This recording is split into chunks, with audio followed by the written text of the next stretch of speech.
অনেকেই আছে বা অনেক স্টুডেন্টরা স্বপ্ন দেখে যে আমরা মিলিটারি বা আর্মি লাইনে যাব, এবং তারা যায়ও, কিন্তু দেখা যায় অনেক সময় তাদের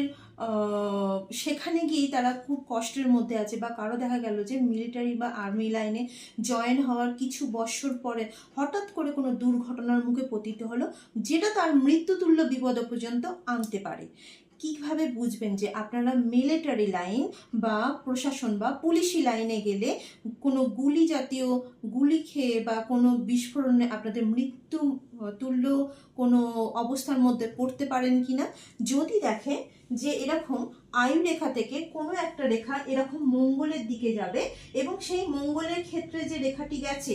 এই রেখাটি যদি বারংবার এরকম কেটে যায় বা ক্রস চিহ্ন থাকে, এবং রেখার ওপরে যদি একটা বিন্দুর মধ্যে বিন্দুকে ঘিরে যদি এরকম একটা বৃত্ত চিহ্ন থাকে, তাহলে এই ধরনের ব্যক্তিরা হঠাৎ করে তাদের গুলি লাগতে পারে বা আঘাত পেতে পারে বা মৃত্যু তুল্য কোনো বিপদের মধ্যেও পড়তে পারে।